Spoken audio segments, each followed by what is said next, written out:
the right investment vehicles in an overpriced market. Okay.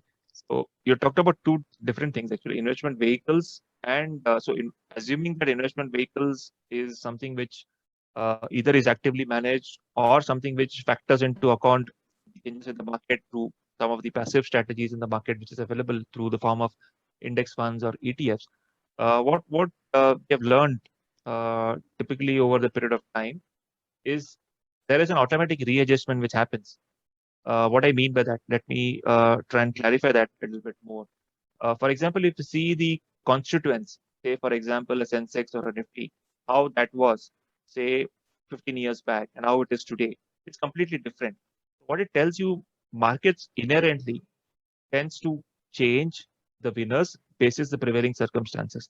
So in 2003, 2004, 2008, that rally which happened, largely asset heavy companies were driving that entire thing. So typically the infra, the power kind of themes were ruling the roost. Today, if you see, it's the financials, the software, which are more asset light companies, which are driving this particular thing. So clearly, uh, investment vehicles. So typically, when you mean investment vehicles, it could be passive strategies, active strategies.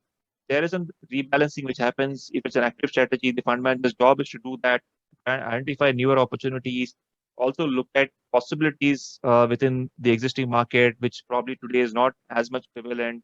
Say, for example, a year back, nobody was looking at cyclicals, which we call, or typically the manufacturing kind of side. But today we could see some of them being better performers in terms of the stock market returns. So that's the whole effort and attempt of an active strategy. And a passive strategy, anyways, the readjustment happens because the market cap of some of these businesses which today are doing well will naturally tend to go up, and that weightages accordingly will change. So you don't have to worry as much about the market situation and the investment vehicle. It will be more prudent to stick to your longer term horizon and don't necessarily get too much impacted by the news flows around it.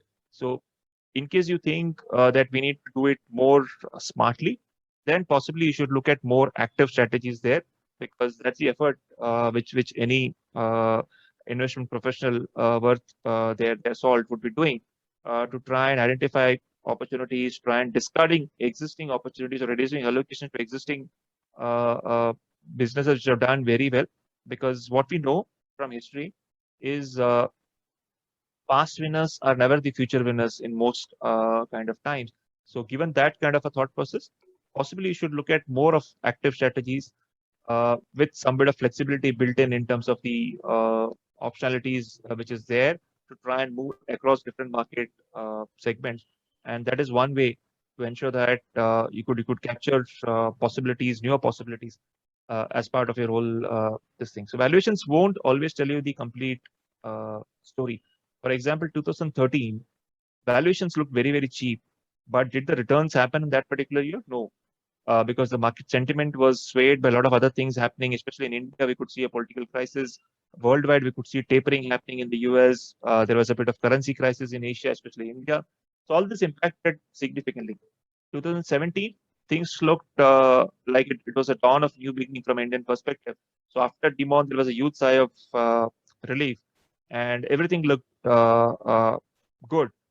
But what happened after that? 2 years we suffered. So valuations at times cannot be the only thing. It cannot always tell you the complete story. Obviously, it's a very important parameter metric which needs to be analyzed. So be disciplined. That's a simple thing which we know, and think little long term to whatever extent is possible. That can help.